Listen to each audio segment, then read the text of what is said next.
Bismillahirrahmanirrahim. Assalamualaikum warahmatullahi wabarakatuh. Innal hamdalillah wassalatu wassalamu ala Rasulillah Sayyidina wa maulana Muhammad ibn Abdullah wa ala alihi wa sahbihi wa mawalah. La haula wa la quwwata illa billah, amma ba'd. Hadirin hadirat jamaah salat zuhur Masjid Jami' Al-Ihsan yang dirahmati Allah, kembali sama-sama kita manfaatkan waktu sejenak untuk mengkaji kitab Nasaihul Ibad, nasihat-nasihat untuk para hamba, karangan Imam Nawawi Al-Bantani Al-Jawi. Pada kesempatan siang hari ini kita akan membahas sebuah maqalah yang bersumber dari perkataan sahabat Ali bin Abi Thalib radhiyallahu anhu wa karrama wajhah. Beliau mengatakan, la yazalud dinu wad dunya qaimaini ma damat arba'atu asya. Tidaklah tegak berdiri agama dan dunia kecuali karena 4 perkara sebagai berikut. Yang pertama, madamal aghniya la yabkhaluna bima khuwilu. Selagi orang-orang kaya tidak bakhil, tidak pelit terhadap apa yang mereka miliki. Karena memang di dalam harta orang-orang kaya ada hakkum ma'lumun lis-sa'ili wal mahrum. Ada hak-hak orang lain yang membutuhkan, baik mereka meminta maupun tidak meminta. Karena orang yang membutuhkan itu ada yang mereka meminta bantuan, ada yang tidak mau meminta bantuan, tapi mereka layak untuk dibantu.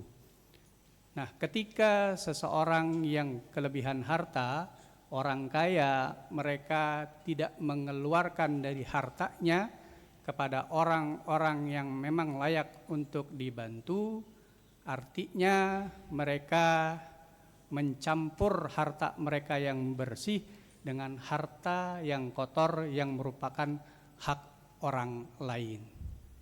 Karena itu di dalam syariat Islam ada syariat zakat, di mana zakat itu adalah berfungsi untuk membersihkan harta orang-orang kaya. Khudh min amwalihim shadaqatan tutahhiruhum wa tuzakkihim biha.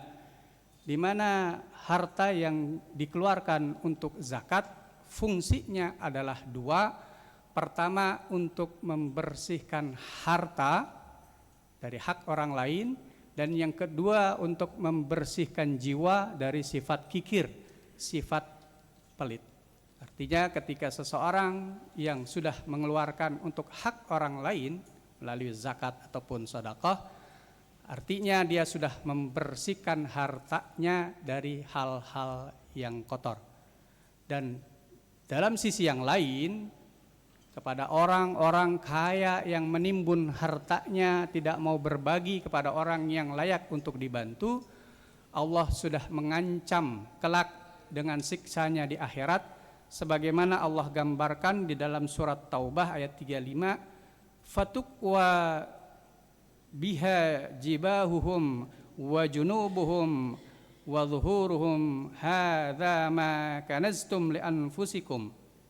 Di mana mereka orang kaya yang menimbun hartanya tidak mau mengeluarkan zakatnya, sedekahnya, Allah akan setrika mereka di akhirat, di neraka, dahi mereka, kemudian juga disetrika lambung mereka, dan juga disetrika punggung mereka. Ketika kulit mereka hangus terbakar karena setrikaan di neraka, Allah akan munculkan lagi kulit yang baru, terus menerus Allah akan siksa kepada mereka-mereka yang menimbun harta. Karena itu, selagi orang kaya di antara kita mereka tidak pelit, tidak bakhil, maka agama dan dunia akan senantiasa tegak berdiri. Kemudian yang kedua, Wa ma damal ulama ya'maluna bima alimu. Selagi para ulama, orang-orang yang Allah anugerahkan ilmu kepada mereka, mengamalkan ilmu yang mereka miliki, maka selama ulama mengamalkan ilmunya, agama dan dunia akan senantiasa berdiri tegak.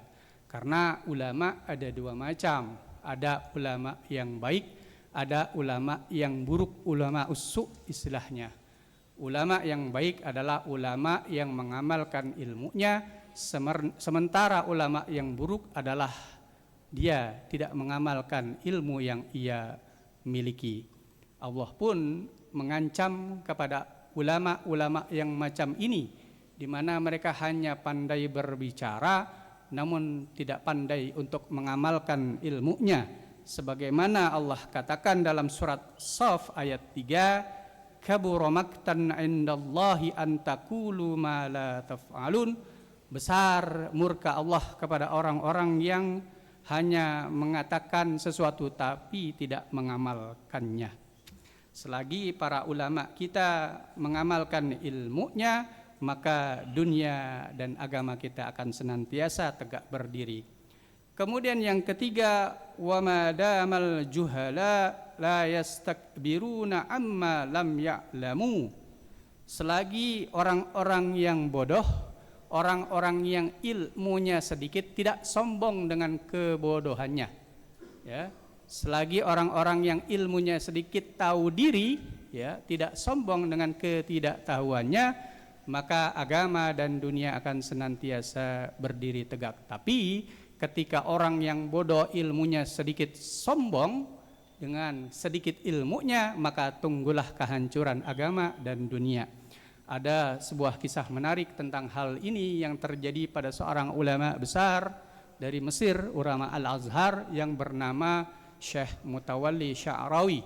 Beliau mengkisahkan ketika beliau kecil, beliau tinggal bersama kakak sepupunya yang perempuan, karena kakak sepupunya ini ditinggal mati orang tuanya, yatim, sehingga tinggal bersama keluarga Syekh Mutawalli Sya'rawi. Suatu siang di bulan Ramadan, ia menyaksikan kakak sepupu perempuannya ini minum. Ketika melihat kakak perempuannya ini minum, langsung di dalam dirinya timbul kemarahan, kebencian kepada kakak perempuannya ini. Kenapa? Bulan puasa siang-siang kenapa minum? Kenapa enggak berpuasa nih saudara saya? Ia pendam kemarahan dan kebenciannya itu kepada saudari perempuannya. Sampai-sampai dalam interaksi sehari-hari dia seperti bermusuhan, tidak bertegur sapa dengan saudara perempuannya ini. Hal itu dilihat oleh ibu dari Syekh Mutawalli. Kemudian dipanggillah anaknya, ditanyakan kenapa ia bersikap seperti itu kepada kakak perempuannya, kakak sepupu perempuannya. Kemudian Syekh Mutawalli pun menjelaskan bahwa ia kesel, ia benci kepada kakak perempuannya karena di bulan puasa saudari perempuannya itu tidak berpuasa. Tersenyumlah sang ibu sambil menjelaskan kepada Syekh Mutawalli yang pada saat itu masih kecil, anakku, bahwa sesungguhnya pada seorang perempuan yang sudah akil balik, dalam setiap bulannya ada masa mereka haid atau mengeluarkan menstruasi, di mana ketika mereka menstruasi maka mereka tidak bisa untuk berpuasa walaupun itu puasa-puasa wajib.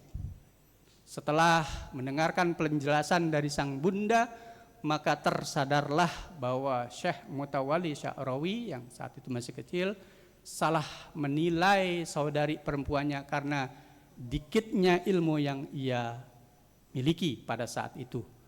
Kita bisa melihat firman Allah dalam surat Al-Isra ayat 36, wala taqfu ma laisa laka bihi ilm. Janganlah engkau memvonis sesuatu yang engkau tidak punya ilmu di dalamnya. Ini belakangan kita menyaksikan betapa banyak orang yang ilmunya masih sedikit, berani-beraninya menyalahkan orang lain yang lebih alim, ya. Karena apa? Karena mereka berbeda dengan mereka. Karena itu janganlah kita mudah menyalahkan orang lain, terlebih ketika ilmu yang kita miliki masih sedikit. Kemudian yang keempat yang disampaikan Ali bin Abi Thalib adalah wa ma damal fuqara la yabi'una akhiratahum bidunyahum, selama orang-orang miskin tidak menjual belikan agamanya. Ketika orang-orang miskin sudah berani menjual akidahnya, maka tunggulah kehancuran agama dan dunia. Tapi selagi mereka, walaupun dengan kesulitan yang mereka hadapi di dunia ini, kekurangan finansial, mereka tetap mempertahankan akidahnya, maka agama dan dunia akan senantiasa berdiri dengan tegak. Fenomena yang poin keempat ini pernah terjadi di negeri kita di era 80-an sampai kurang lebih era 90-an. Di mana banyak saudara-saudara kita yang menjual akidahnya, menjual agamanya, menukar agamanya dengan agama lain karena mereka dibantu, dikasih beras, dikasih Indomie, dibantu pendidikan anak-anaknya. Ini terjadi di daerah-daerah yang memang minus, daerah-daerah miskin. Karena itu menjadi PR bagi kita semua, jangan sampai ini terjadi lagi. Kita kuatkan akidah mereka, saudara-saudara kita juga kuatkan ekonomi mereka sehingga tidak terjadi saudara-saudara kita menggadaikan agamanya demi dunia yang cuman sedikit. Jemaah sekalian, itulah 4 poin yang disampaikan oleh Ali bin Abi Thalib agar dunia dan agama senantiasa berdiri tegak. Wallahul muwaffiq ila aqwamit thoriq. Wassalamualaikum warahmatullahi wabarakatuh.